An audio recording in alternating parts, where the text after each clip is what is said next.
lorsqu'on fait un petit tour des annonces du métier, lorsqu'on cherche des responsables de paye, et même nous, en tant que société de service, lorsqu'on cherche des consultants qui puissent être amenés à aider au démarrage de nos clients, on a de plus en plus de difficultés, et c'est un métier qui, aujourd'hui, prend de plus en plus d'ampleur.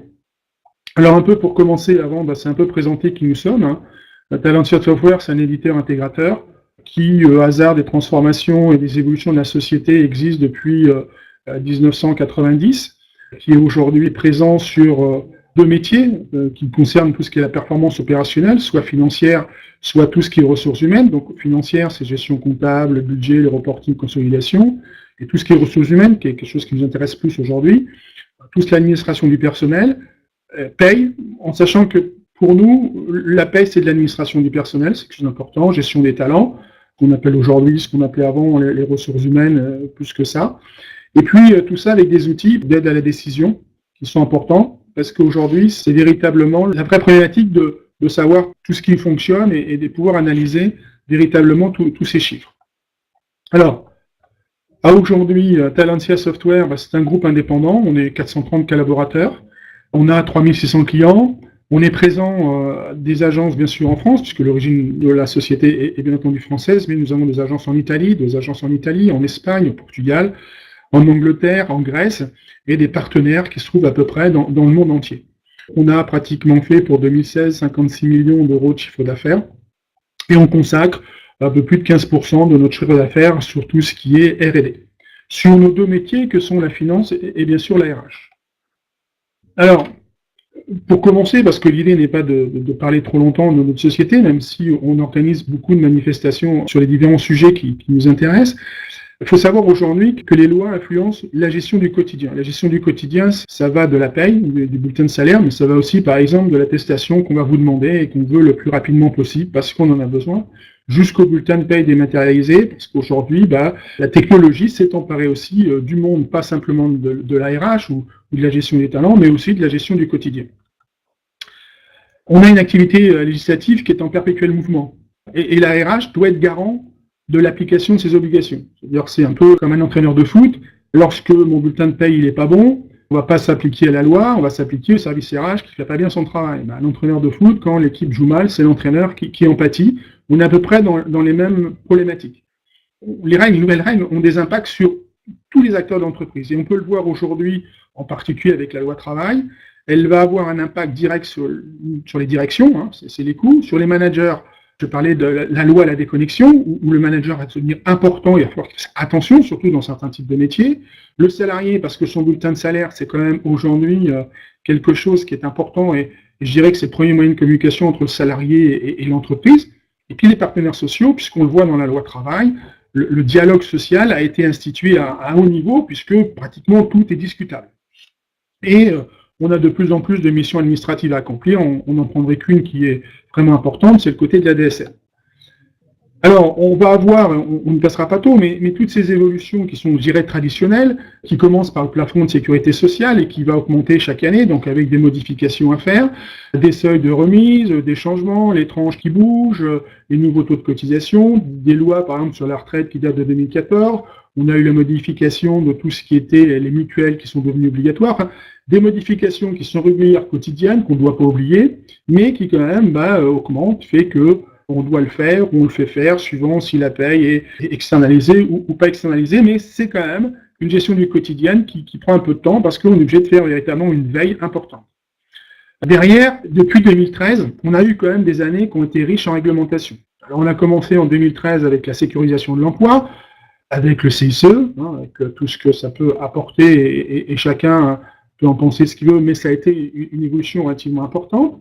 On a eu en 2014 le pacte de responsabilité, donc baisse des cotisations sociales, la simplification dont la flotte de paye, et puis en particulier la pénibilité. On est passé en 2015 par la loi Rebsamen, sur tout ce qui était la négociation et en particulier, et une révision sur de grosses réclamations, on va dire ça comme ça, sur la loi sur la pénibilité, avec la suppression de certains, le report de certains risques.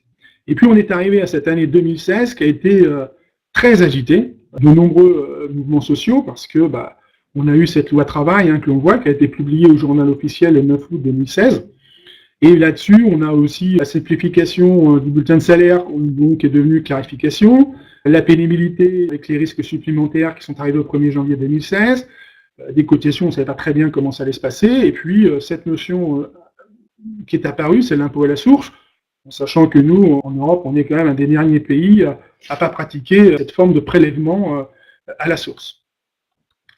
Alors si on fait un premier rappel important, parce que c'est quand même la grosse évolution, on peut dire, des dernières années, c'est la DSN. On est arrivé pratiquement dans la phase finale. La DSN, sur la paye des échéances, en fin de compte, du 5 au 10 avril, est obligatoire pour la plupart des entreprises, enfin un certain nombre de personnes, mais je pense que tous les gens qui sont autour sont quand même concernés par ça, où la DSN, véritablement, rentre dans un cadre complètement obligatoire, avec la plupart des, on va dire, tout ce qui était fait à droite et à gauche, devient véritablement obligatoire et pris en compte par cette notion de la DSN. Alors, je suis très simplement l'attestation employeur destinée au Pôle emploi, et aujourd'hui aussi, permettre l'édition de cette attestation qui peut être remise au niveau du salarié, mais des choses un peu plus qui sont anciennes, mais qui sont relativement importantes parce que ça prenait du temps, c'est la DMMO, enfin toutes ces notions-là, et tout ce qui est le recouvrement aussi en 2017 de certains régimes spéciaux ou particuliers. Ce qui est important aussi de savoir, c'est que cette phase 3 doit alimenter le compte personnel de formation et le compte pénibilité.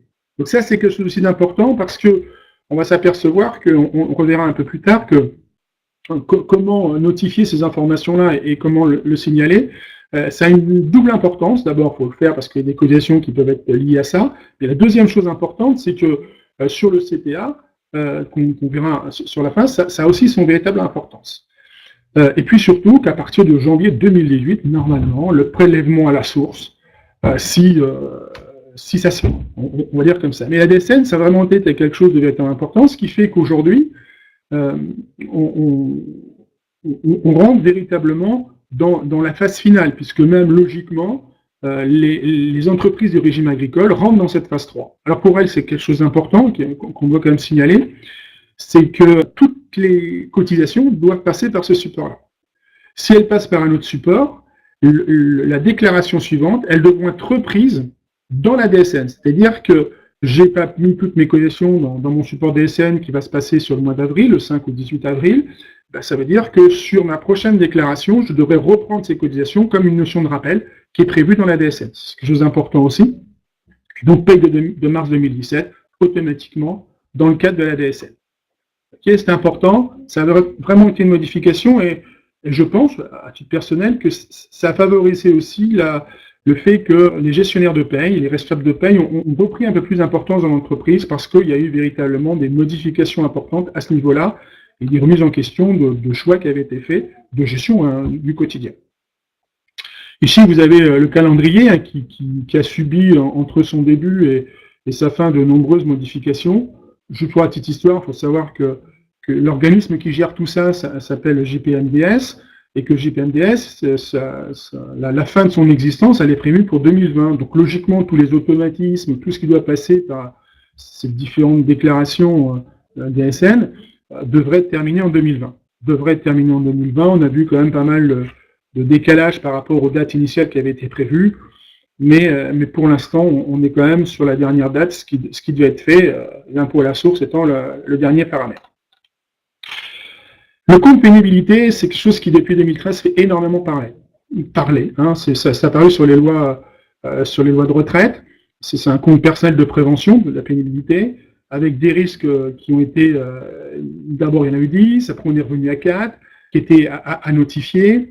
Et donc, on est arrivé à 4 pour 2015, qui était le travail de nuit, les équipes successives en particulier, qui étaient les travails répétitifs. Et puis en 2016, les 6 autres qui concernaient tout ce qui était la température, le bruit, tout ce qui était agent chimique.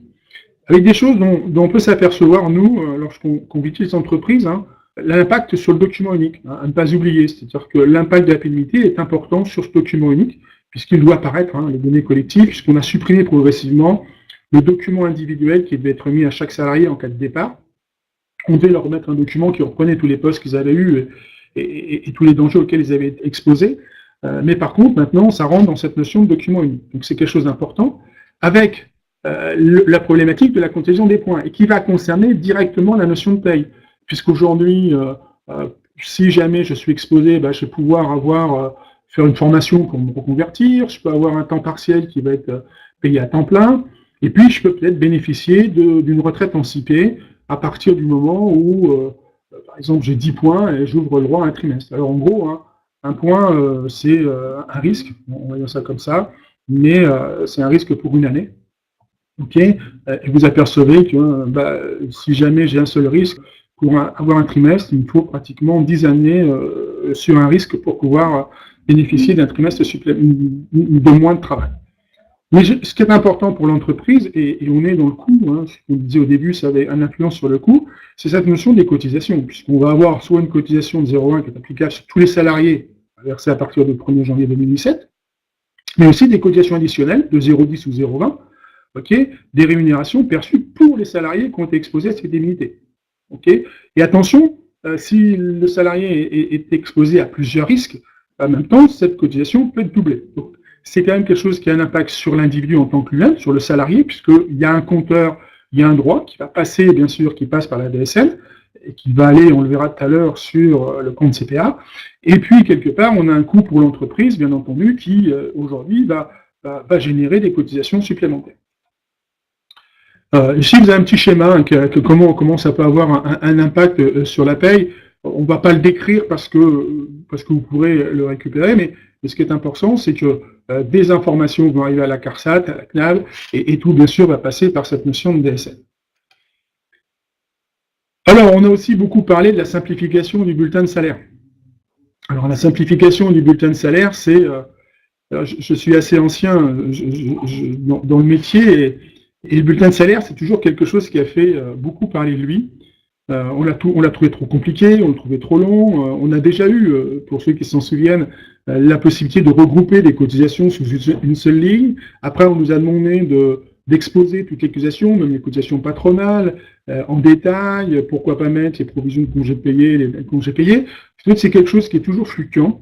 Et là, on est arrivé à une simplification qui est devenue clarification, mais qui est relativement importante malgré tout, qui est en gros de dire on peut regrouper les cotisations, les contributions employeurs peuvent aussi se regrouper, donc quelquefois on revient à ce qui a déjà été fait dans les années 90, voilà. On peut supprimer aussi la référence à l'organisme, c'est-à-dire qu'aujourd'hui certaines notions peuvent être supprimées. Par contre, on pourrait mettre des mentions supplémentaires qui sont l'ajout du montant des allègements, par exemple financés par l'État, et surtout mettre une notification du site service public qui doit permettre aux salariés de mieux comprendre son bulletin de salaire. Donc, ce qu'on dit, c'est s'il ne le comprend pas, aller sur le site du service public. Ça reste relatif parce qu'on peut s'apercevoir aussi, on le voit bien nous avec les responsables de paie, je ne sais pas si vous êtes assujettis à ça, c'est que de plus en plus on peut s'apercevoir que certaines personnes, avant de faire une réclamation sur leur bulletin de salaire, ont été voir sur internet, tout ce qui est marqué à droite et à gauche, ils viennent déjà pratiquement avec la solution en disant vous avez fait une erreur sur mon bulletin de salaire parce qu'ils ont marqué ci, parce que c'est comme ça. Donc c'est quelque chose d'important parce que ça concerne la vie de tous les jours. Un bulletin de salaire, c'est au minimum une fois, enfin, c'est au maximum une fois par mois. Et c'est vraiment une vraie problématique de l'entreprise. Donc logiquement, il y avait plusieurs phases qui étaient faites, une phase qui est en 2016, une autre en 2017, et une autre qui arrive en 2018. Ce qu'il faut savoir aussi, c'est que pour la plupart du temps, on ne va pas dire que c'est en particulier pour l'évolution du 1er janvier 2017, qu'il y a une remise en cause des outils des logiciels de paye, mais c'est plutôt des problématiques de paramétrage. J'espère pour la plupart des clients qu'on les produit, et que globalement les notions de regroupement qui existent aujourd'hui sont pratiquement pratiquées par toutes les solutions. Et une chose qui fait très attention, c'est que si sur le bulletin de salaire le regroupement est obligatoire, il n'est pas dans le déclaratif. Donc ça veut dire que pour le salarié, ce sera plus simple parce que j'aurai une rubrique qui condensera, qui cumulera les différents montants. Et pour autant, en tant que responsable de paye, vous aurez toujours, vous, la même obligation de détailler vos rubriques. C'est un peu comme on disait, la paie anglo-saxonne, elle est très simple parce qu'il y a 2 lignes sur le bulletin de salaire. Sauf que derrière, il y en a beaucoup plus de lignes puisqu'il y a le détail de tous les versements et de toutes les caisses auxquelles vous devez avoir affaire. Ici, vous avez quelques exemples de la simplification du bulletin de salaire. C'est ce que le gouvernement avait proposé comme État, comment faire cette notion-là avec ces niveaux de problématiques. Vous le retrouvez sur le site de l'État qui est www.gouvernement.fr, bulletin de paye. avec quelques exemples. Alors, on peut arriver à quelque chose qui vraiment commence à être un peu vraiment dans l'air, c'est l'impôt à la source. L'impôt à la source, c'est une vraie mesure d'évolution, okay, qu'on peut trouver bonne ou mauvaise, mais c'est une vraie mesure d'évolution. Pour autant, aujourd'hui, dans le cadre des élections présidentielles, on ne sait pas ce que ça va devenir, parce que si on regarde les candidats, il y en a beaucoup qui considèrent qu'ils ne le mettront pas en place. Certains ont annoncé clairement que ce sera une de leurs premières réformes d'abandonner ce type de projet. Donc, on ne sait pas très bien qu'est-ce que ça va devenir.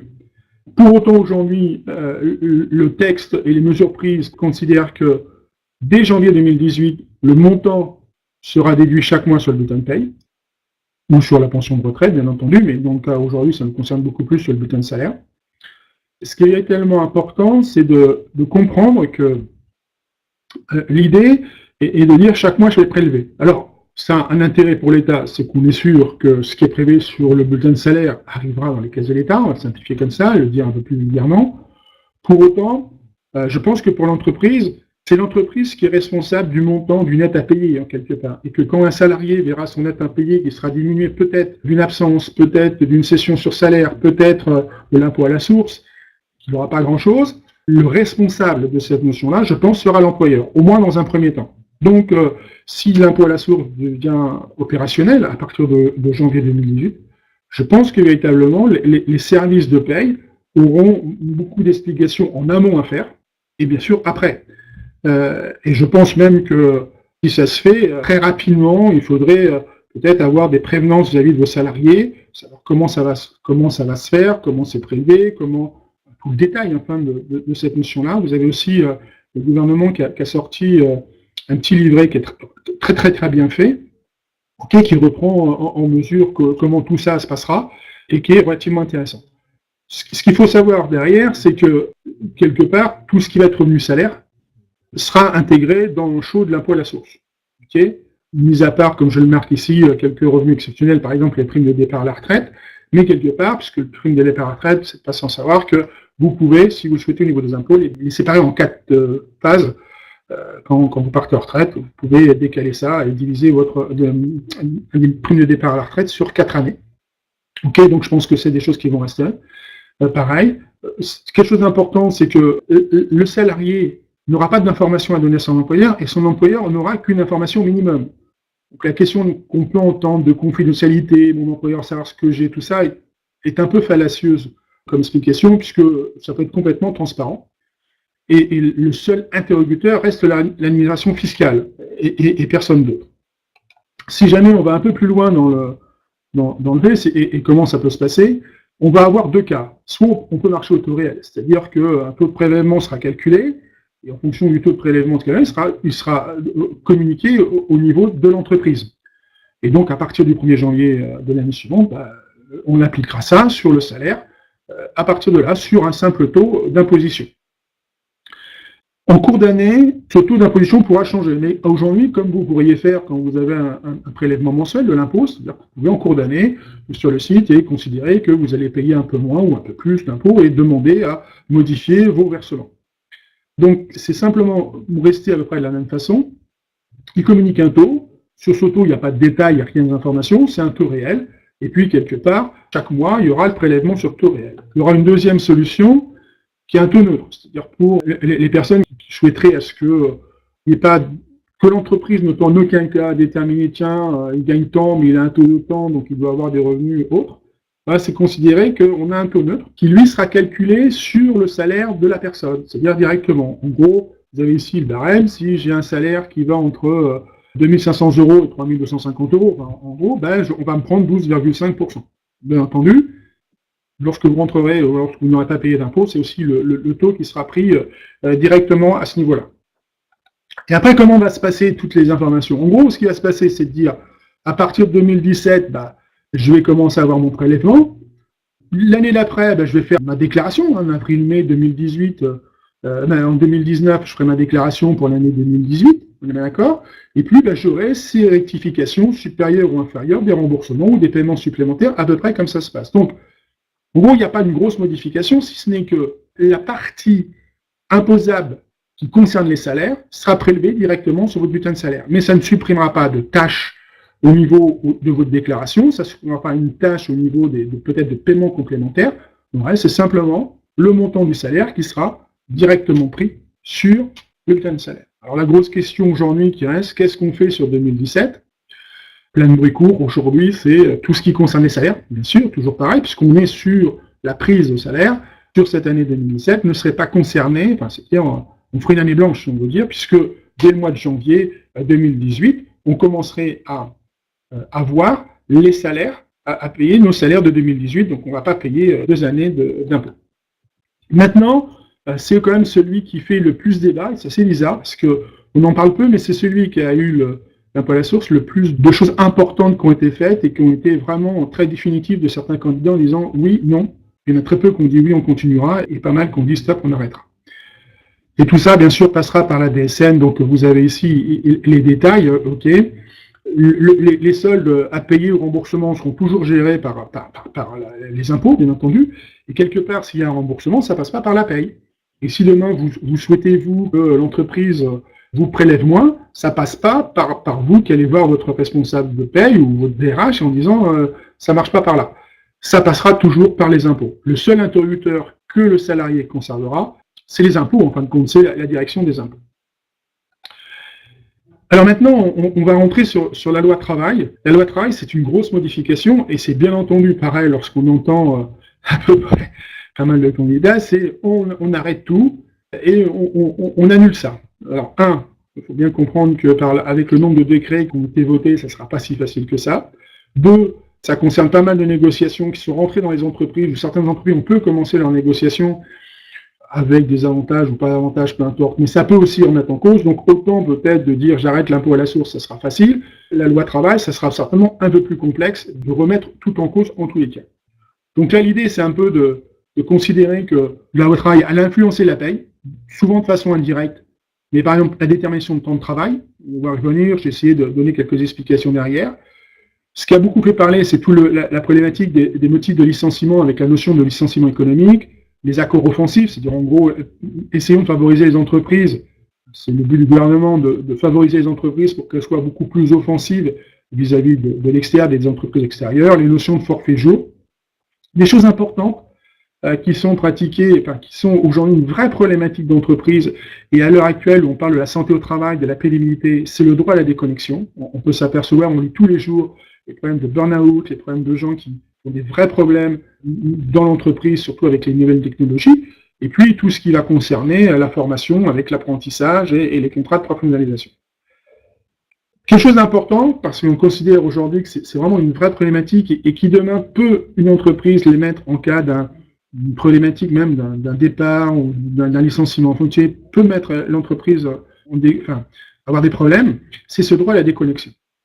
Aujourd'hui, juste un petit taille, quelques chiffres, 37% des actifs utilisent des outils numériques. Pourtant, c'est plus d'un tiers des travailleurs qui utilisent les outils. Et aujourd'hui, on a 62% des actifs qui réclament une régulation de ces outils numériques. Parce que qui n'a pas reçu un mail de son responsable un soir à 23h, alors on ne sait pas si c'était vraiment utile ou si c'est parce que c'est important de montrer qu'on travaille jusqu'à 23h, okay, ou des fois même le samedi, c'est-à-dire qu'on a vu. Il y a certaines entreprises qui ont déjà pris des mesures à ce niveau-là, en fermant les serveurs, en édictant des lois, puisque ça sera toujours à l'entreprise de prouver qu'il fait tout pour que, justement, les gens aient ce droit à la déconnexion. Donc, la loi elle a introduit cette notion du droit à la déconnexion, c'est quelque chose qui est véritablement souvent, de façon à ce qu'on trouve un équilibre entre la vie professionnelle et la vie personnelle, qui aujourd'hui se rejoignent déjà pas mal. Et donc, pour pouvoir mettre en place ça, c'est soit la négociation avec les partenaires sociaux qui définit une forme de charte. Si jamais ça ne se passe pas avec les partenaires sociaux, dans ces cas-là, bien entendu, c'est une charge qui doit être de la responsabilité de l'employeur. En gros, c'est toujours à l'employeur de prouver, quelque part, qu'il donne le droit à la déconnexion de ses salariés, et en particulier par de la formation, par des actions de formation et de sensibilisation, on va dire, souvent à l'usage des managers. Okay, et ça, c'est quelque chose d'important parce que on commence à voir, depuis quelque temps, mais on commence à voir où véritablement certains salariés se retournent contre les employeurs, justement pour ne pas leur avoir permis ce droit à la déconnexion. Juste quelques rappels sur le temps de travail. Aujourd'hui, on est passé sur un plafond de travail hebdomadaire de 44 à 46 heures, mais toujours sur une moyenne de 12 semaines, ok, en sachant quand même que la durée de travail maximum n'a pas changé et la durée minimale de repos n'a pas changé non plus. En gros, on est toujours sur les mêmes problématiques, sur ces moyennes d'un repos minimal et d'un temps de travail maximal. Que pour les temps partiels, ça reste 24 heures hebdomadaires. Par contre, on a inclus le fait que par accord de branche, exactement de la même manière qu'aujourd'hui. C'est-à-dire qu'on inclut ce qui n'était pas fait, ce qui n'était pas écrit dans la loi avant, mais qui était beaucoup pratiqué, c'est qu'il y a des accords de branche qui pouvaient réduire cet accord de 24 heures. Aujourd'hui, on l'institue en tant que loi. La durée maximum de manière restera à 48 heures. Maintenant, on pourra, sur décision un peu exceptionnelle, avec dérogation par l'inspection du travail, d'aller au-delà de ces 48 heures, dans la limite de 60 heures. Juste pour la petite histoire, c'est qu'avant, il n'y avait pas de limite. En gros, on pouvait très bien dire 70 heures. Là, on reste sur 60 heures. Les heures supplémentaires seront payées avec une rémunération légale au moins à 10%, ce qui est la loi. Par contre, on pourra, par un accord de branche, fixer un taux qui pourrait être supérieur à 10% sans obligation, mais qui pourrait être inférieur à 25 ou 50%.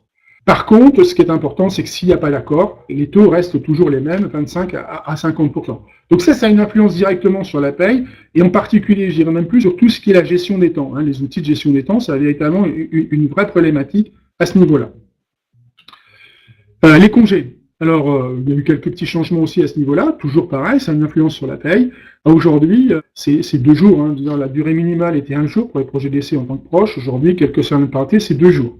Les congés payés, on laisse véritablement le droit à un accord collectif. En gros, on peut arriver à ce que demain, les congés soient sur une année civile. Il y a cette notion de congé proche aidant qui remplace le congé de soutien familial. On est sur la modification d'un texte. C'est toujours un congé qui est non rémunéré. Mais voilà, c'est toujours pareil. Et puis, pour les congés spécifiques, on peut avoir des accords en fin de compte d'établissement, accords collectifs d'entreprise, qui peuvent réduire ces congés spécifiques. Alors, quand on les réduit, dans la limite, par exemple, pour les événements familiaux, du légal. Je parle d'un congé, par exemple, mère de famille, dans certaines entreprises qui avaient le droit à certains jours. Oui, par accord aujourd'hui collectif d'entreprise, on pourra aller au-delà des 3 jours qui pouvaient être donnés. Ça, c'est important. Ça concerne, la négociation, bien entendu, mais ça concerne aussi, bien entendu, la paye et les droits à certains types de congés. Quelque chose aussi nouveau, une fois qu'on a arrêté ça, c'est cette notion de CPA. Ça, c'est la grosse nouveauté de la CPA. Le CPA, c'est un droit universel qui couvre tous les actifs. Et donc, en gros, ça couvre tout le monde. Qu'on est actif aussi bien du secteur privé, des fonctionnaires, des travailleurs indépendants, ou même des demandeurs d'emploi. Donc, il y a des dates différentes à laquelle on va rentrer, mais quelque part, tout le monde est concerné par ce droit-là. Ce qui est aussi important, c'est que les droits sont attachés à la personne. C'est-à-dire que le droit à ce compte CPA, il n'est plus attaché à l'entreprise, il est vraiment intégré à la personne qui va être responsable de ce compte-là. Et surtout, il va aussi quelque chose de nouveau, complètement nouveau, favoriser un peu les activités bénévoles ou volontaires, c'est-à-dire qu'on va créer un compte d'engagement citoyen. C'est-à-dire que vous aviez beaucoup de gens qui, aujourd'hui, pouvaient avoir une activité, on verra tout à l'heure la nature d'activité qui pourront entrer en ligne de compte, mais simplement du bénévolat, parce que je suis secrétaire, je suis trésorier d'une association sportive, ça a une véritable importance dans le cadre d'évolution de mon travail, parce que je fais un travail de trésorier, alors que autrement, je suis, je ne sais pas, responsable de paye à partir de là, donc c'est quand même important de le savoir. Et surtout, alors, ça concerne moins directement aujourd'hui la paye, il n'est pas question que le CPA soit financé par des ressources financières supplémentaires. C'est-à-dire que c'est un redéploiement des ressources financières qui avaient été prévues dans le cadre de la formation professionnelle. Donc, il n'y a pas de nouvelles taxes ou autres, c'est simplement réparti de façon différente cette notion de CPA. Alors, le CPA, il a vraiment un texte, il a vraiment une notion importante, c'est que l'employeur aura cette notion de prévenance des comptes CPA. Et globalement, il sera obligé d'y penser parce que, au niveau, par exemple, de certains cas, de ce qui peut se passer, il va être acteur de la formation ou de l'évolution de son salarié. Donc, je rappelle pour qui, c'est tous les gens qui ont plus de 16 ans, c'est pour ceux qui ont des besoins particuliers, donc ça inclut aussi les créateurs d'entreprises. Pourquoi pas, je veux créer mon entreprise, ce qui est important aussi, puisqu'on n'est pas sans savoir que dans le monde du travail, il y a des congés qui permettent à des salariés de pouvoir créer leur propre entreprise. Donc, c'est aussi quelque chose d'important de savoir comment tout ça peut se passer. Qu'on ait fait, comme on dit tout à l'heure, les activités bénévoles volontaires. Donc ça, c'est des choses qui sont véritablement importantes. Donc, comment marche le CPA, compte personnel de formation, tout ce qui est prévention pénibilité et cet engagement citoyen. Alors, pour l'engagement citoyen, ça sera le volontariat effectué en 2017 qui donnera des droits pour 2018. Consultable sur Internet, on va le voir tout à l'heure, et surtout, on peut être accompagné dans son CPA. C'est-à-dire que chacun aura accès gratuitement à des services de conseil en évolution personnelle, soit par les pôles emploi, soit par l'APEC pour les cadres, soit le fonds GESIF pour les autres salariés. Bon, on pourra faire appel à des gens qui viendront aider à pouvoir gérer mon évolution professionnelle. En gros, ce qui est important, c'est que ce compte CPA, c'est considérer que le salarié doit devenir acteur de son évolution et de son évolution professionnelle. Ce qui n'est pas le plus simple, puisqu'on peut s'apercevoir au hasard des différentes études qui sont faites, que globalement, c'est toujours les gens qui sont les plus formés, qui sont les plus demandeurs de formation. Là, il va falloir faire comprendre à certaines personnes qui sont pas des gens qui font appel à la formation mutuelle, qu'il faut qu'ils soient acteurs de leur évolution. Donc peut-être que l'entreprise, et je dirais pas peut-être, l'entreprise, dans le devoir un peu citoyen, doit accompagner son salarié en disant n'hésite pas à faire appel, voilà ce que tu peux faire, et avoir cette notion de conseil. Je pense que dans l'évolution globale et dans le côté un peu social de l'entreprise, l'assurance sociale, ça a son importance de prévenance vis-à-vis des salariés. Alors très rapidement, le compte d'engagement citoyen, année civile, 20 heures maximum que vous pouvez acquérir par an, ce qui n'est quand même pas négligeable. Et là, vous avez ici les différentes activités de bénévolat qui peuvent être arrivées. Donc, les réserves militaires, ça compte toujours. Quelque chose d'important, c'est l'activité de maître d'apprentissage. 6 mois de maître d'apprentissage, ne serait-ce qu'à ce que l'entreprise va vous donner 20 heures. Ce qui est important, c'est que si vous avez un maître d'apprentissage dans l'entreprise, c'est à vous en tant qu'employeur à faire les déclarations à la Caisse des dépôts. Et ça, c'est quelque chose d'important parce que c'est une activité en plus, c'est à vous de gérer cette problématique-là. Donc, c'est le 31 décembre. Pourquoi le CPA? 3 usages nouveaux, donc tout ce qui est le bilan de compétences, donc pouvoir gérer un bilan de compétences par rapport à cette notion-là, l'accompagnement à la création et la reprise d'entreprise, et quelque chose qui peut rappeler une déclaration d'un ancien ministre des Finances qui avait eu une réflexion très malheureuse pour certains travailleurs en Bretagne. Par contre, on pourra passer son permis de conduire en utilisant cette notion de CPA, des droits CPA que l'on peut avoir. Donc, toute ou partie des coûts liés au passage, tant des leçons de code de la leçon de conduite, pourra rentrer dans cette notion-là. Ce qui est relativement important, parce que pour certaines personnes, le permis de conduire a un coût relativement important. Donc, cette notion-là, et tout ça, comment on consulte? On le consulte par les différents services du portail. Et cette notion-là, dans le service du portail, on va pouvoir le compte personnel de formation, le compte d'engagement citoyen, le prévention pénibilité, s'informer, bien sûr, sur les métiers professionnels. Donc, le portail permet aux utilisateurs d'obtenir des informations, recenser une formation adaptée, c'est-à-dire que quelle est la formation qui me va le plus par rapport à ce que j'ai envie de faire ou par rapport à ce que je fais. Et surtout, quelque chose d'important, c'est consulter ces bulletins de paie dématérialisés. Alors tout à l'heure, j'en ai pas parlé, mais la notion de dématérialisation des bulletins de salaire a aussi évolué. C'est-à-dire jusqu'à ces derniers temps, l'entreprise, avant de dématérialiser les bulletins de salaire, devait demander à ses salariés s'ils étaient d'accord qu'on dématérialise ou pas. On a changé le terme de loi, c'est l'entreprise qui va dire « je dématérialise mes bulletins de salaire », et si le salarié n'est pas d'accord, à partir de là, on est bien d'accord, il dira non, moi je suis pas d'accord, donc je veux toujours mon papier. Mais s'il ne le fait pas, automatiquement les bulletins de paie seront dématérialisés. Il n'y a pas d'obligation pour l'instant. Simplement dire aujourd'hui, on permet à l'entreprise de dématérialiser les bulletins de salaire, on est bien d'accord, et simplement, il n'y a plus c'est au salarié de dire ben moi je suis pas d'accord. Alors la vraie question qu'on a aujourd'hui, c'est qui a consulté son portail, qui l'a utilisé, qui a amené son droit. On peut se percevoir, en préparant moi un peu cet atelier, j'ai fait le tour de certaines personnes, pour s'apercevoir que tout le monde encore ne l'a pas fait.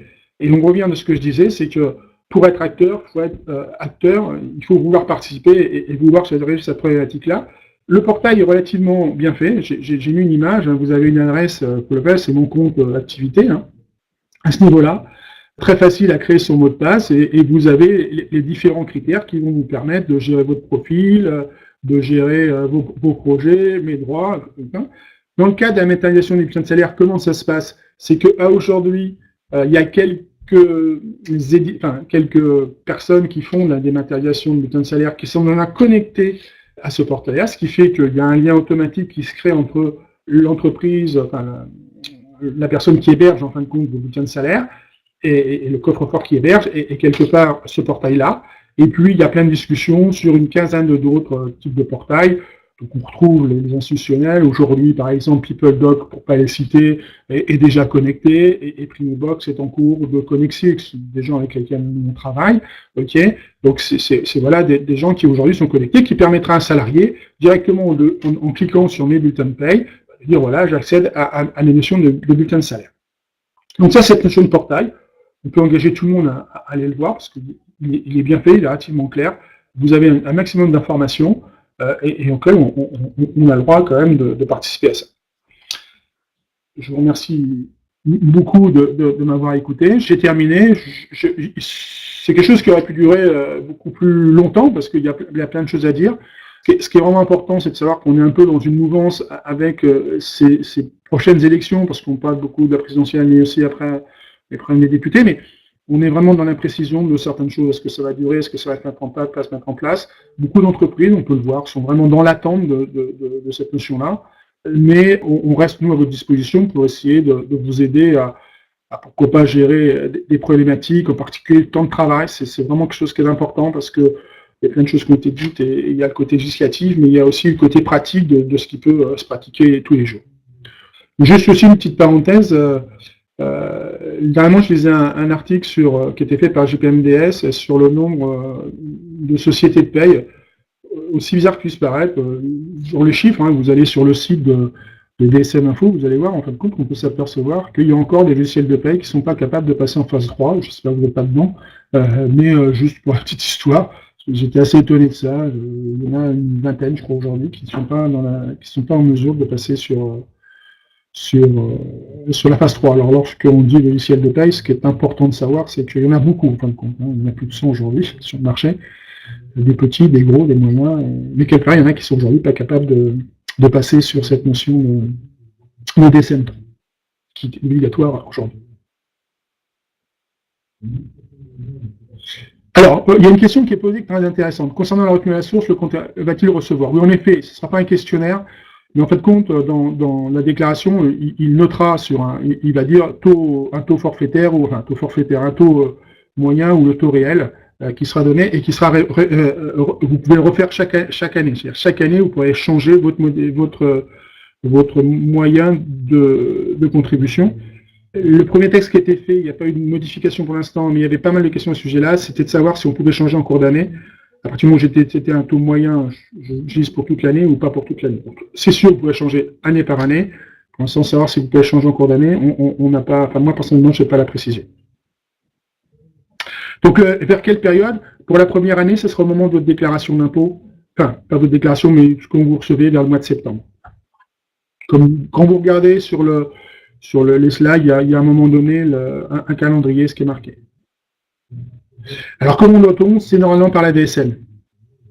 En gros, il faut bien comprendre que demain, la DSN ne sera plus que le seul moyen de déclaration. Il reste encore des choses, par exemple, comme la déclaration préalable à l'embauche, qui est en amont, donc ne peut pas passer, puisque le salarié n'est pas encore créé, donc pour qu'il puisse passer par DSN, mais peut-être qu'un jour ça changera.